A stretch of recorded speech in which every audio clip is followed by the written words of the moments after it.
দখলদার ইসরায়েলি বাহিনী এবং ফিলিস্তিন পুরোদমে যুদ্ধ চলছে। জানিয়ে দিব সর্বশেষ আপডেট আন্তর্জাতিক সংবাদ।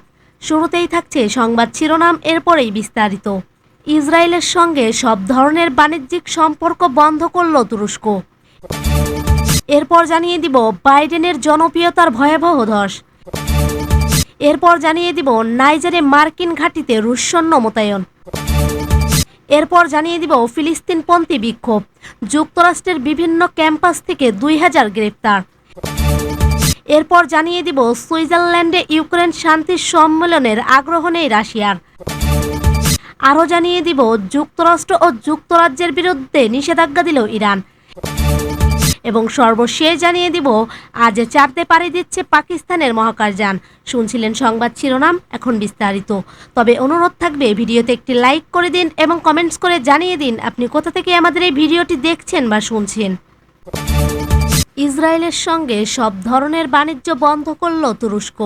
ফিলিস্তিন ইস্যুতে দখলদার ইসরায়েলের সঙ্গে সব ধরনের বাণিজ্য বন্ধ করে দিয়েছে তুরস্ক। তারা বলেছেন ইসরায়েল থেকে তুরস্কে আর কোনো পণ্য আসছে না এবং যাচ্ছেও না। বৃহস্পতিবার মার্কিন প্রভাবশালী সংবাদ মাধ্যম ব্লুমবার্গকে এ তথ্য জানিয়েছেন তুরস্কের দুই কর্মকর্তা। বৃহস্পতিবার ইসরায়েলি পররাষ্ট্রমন্ত্রী ইসরায়েল কাজত তুরস্কের প্রেসিডেন্ট রিসেপ তাইয়েপ এরদোগানের বিরুদ্ধে এক্সে একটি পোস্ট করেছেন। এতে তিনি অভিযোগ করেছেন বন্দর দিয়ে ইসরায়েলি পণ্য আমদানি ও রপ্তানি বন্ধ করে দিয়ে তুরস্কের প্রেসিডেন্ট এরদোগান বাণিজ্যিক চুক্তি ভঙ্গ করেছেন। তিনি এক্সকে লিখেছেন, স্বৈরশাসক এবং এমন ব্যবহার করে থাকে তুরস্কের মানুষ ও বাণিজ্য এবং আন্তর্জাতিক বাণিজ্য চুক্তিকে উপেক্ষা করে চলছেন তিনি। তুরস্ক বাণিজ্য বন্ধ করে দেওয়ায় বিকল্প হিসেবে অন্য দেশগুলো থেকে পণ্য আমদানি এবং স্থানীয়ভাবে পণ্য উৎপাদনের জন্য সরকারি প্রতিষ্ঠানকে নির্দেশনা দিয়েছেন বলে জানিয়েছেন দখলদার ইসরায়েলের পররাষ্ট্রমন্ত্রী। বাইডেনের জনপ্রিয়তার ভয়াবহ ধস। মার্কিন প্রেসিডেন্ট জো বাইডেনের জনপ্রিয়তার ভয়াবহ ধস নেমেছে। নতুন এক জরিপে 2024 সালের প্রেসিডেন্ট নির্বাচনকে সামনে রেখে সীমান্ত সংকট সামাল দিতে তার ব্যর্থতার বিষয়টি প্রকটভাবে ফুটে উঠেছে। যুক্তরাষ্ট্রের মনমত ইউনিভার্সিটির নতুন জরিপে দেখা যায় অভিবাসী সংকট সামাল দিতে বাইডেনের পদক্ষেপের প্রতি সমর্থন দিয়েছে মাত্র 26% আমেরিকান, আর 71% বাইডেনের বিপক্ষে মতপ্রকাশ করেছে। আর দলীয় বিবেচনায় ডেমোক্র্যাটদের 54% বলছে তারা বাইডেনের অভিবাসী সংকট সামাল দেওয়ার ব্যবস্থাকে সমর্থন করেছে। তবে নিরপেক্ষদের মাত্র 21% এবং রিপাবলিকানদের 2% বাইডেনকে সমর্থন করছে। জরিপে আরও দেখা যায় প্রেসিডেন্ট হিসেবে বাইডেনের সামরিক কর্মদক্ষতাদের সমর্থন করেছে মাত্র 38% লোক, আর বিরোধিতা করছে 58%। ভাইস প্রেসিডেন্ট কামালা হ্যারিসও একই ধরনের অবস্থায় রয়েছে, তার পক্ষে 35% এবং বিপক্ষে 58%। অন্যদিকে কংগ্রেসের কর্মদক্ষতার প্রতি অনুমোদন রয়েছে 14% এবং নেই 79%। মাত্র 17% মনে করে দেশ সঠিক পথে এগোচ্ছে এবং 69% মনে করে যুক্তরাষ্ট্র ভুল পথে রয়েছে। নাইজারে মার্কিন ঘাঁটিতে রুশ সৈন্য মোতায়েন। নাইজারে মার্কিন সৈন্যদের অবস্থান থাকা একটি বিমান ঘাঁটিতে রুশ সামরিক সদস্যদের মোতায়েন করা হয়েছে। এক সিনিয়র মার্কিন প্রতিরক্ষা কর্মকর্তা রয়টার্সকে এ তথ্য জানান। নাইজারের সামরিক শাসকেরা দেশটি থেকে মার্কিন বাহিনীকে বহিষ্কার করার সিদ্ধান্তে প্রেক্ষাপটে এ ঘটনা ঘটালো। নাইজার শাসনকারী সামরিক অফিসাররা গত মার্চে তাদের দেশে অবস্থানরত প্রায় 1000 মার্কিন সামরিক বাহিনীর সদস্যকে সরে যেতে বলে। গত বছরের জুলাই মাসে সামরিক অভ্যুত্থানের আগে নাইজার ছিল যুক্তরাষ্ট্রের অন্যতম অংশীদার। তারা আফ্রিকার সাহেল অঞ্চলের ISIL এবং আল কায়েদার সঙ্গে সংশ্লিষ্ট বিরুদ্ধে লড়াই করেছিল। বর্তমানে ওই লড়াই ভয়াবহ আকার ধারণ করেছে। ফিলিস্তিনপন্থী বিক্ষোভ, যুক্তরাষ্ট্রের বিভিন্ন ক্যাম্পাস থেকে 2000 গ্রেফতার। গত কয়েক সপ্তাহে ফিলিস্তিনপন্থী বিক্ষোভের সময় যুক্তরাষ্ট্রের পুলিশ দেশের বিভিন্ন বিশ্ববিদ্যালয় ক্যাম্পাস থেকে 2000-এর বেশি মানুষকে গ্রেফতার করেছে। বৃহস্পতিবার অ্যাসোসিয়েটেড প্রেস এর এক হিসাবে দেখা গেছে বিক্ষোভ এবং গ্রেপ্তার যুক্তরাষ্ট্রের প্রায় প্রতিটি প্রান্তে হয়েছে। তবে গত 24 ঘন্টায় লস অ্যাঞ্জেলেসে অবস্থিত ইউনিভার্সিটি অব ক্যালিফোর্নিয়া সবচেয়ে বেশি নজর কেড়েছে।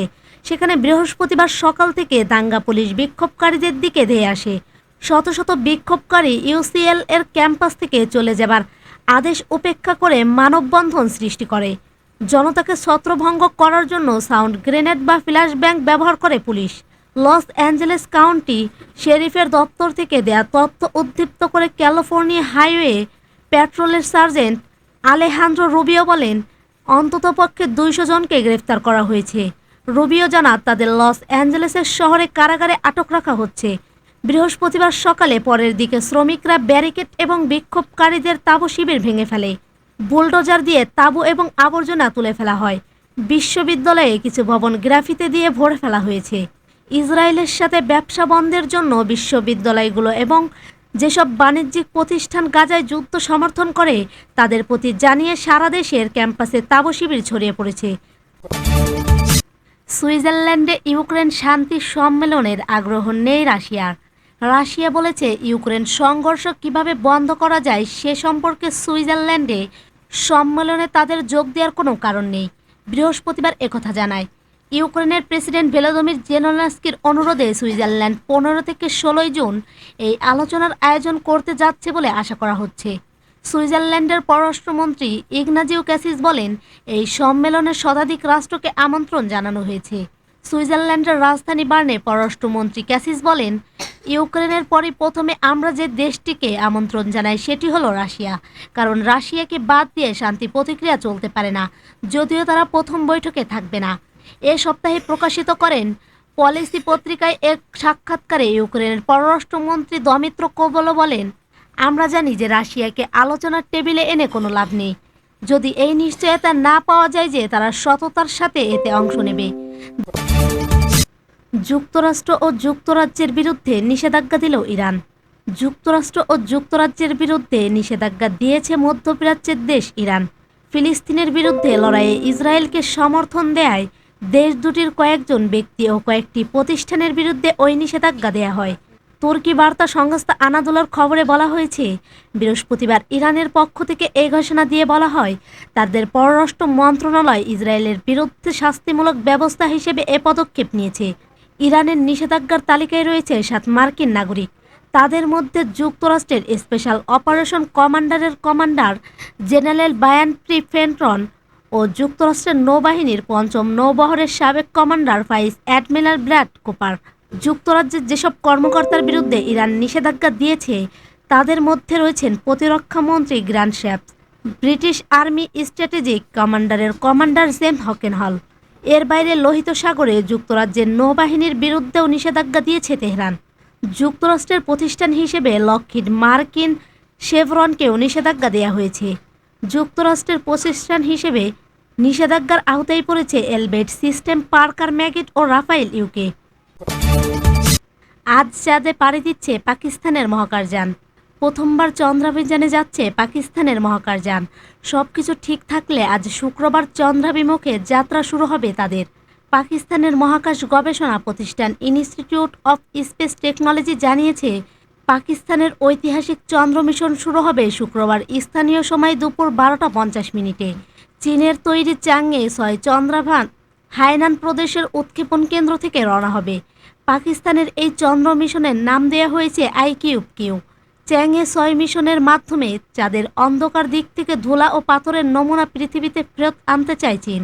চীনের সাংহাই ইউনিভার্সিটি ও পাকিস্তানের জাতীয় মহাকাশ গবেষণা প্রতিষ্ঠান সুপারকোর সঙ্গে কাজ করে এই মহাকাশ স্যাটেলাইটটি তৈরি করেছে ইনস্টিটিউট অফ স্পেস টেকনোলজি।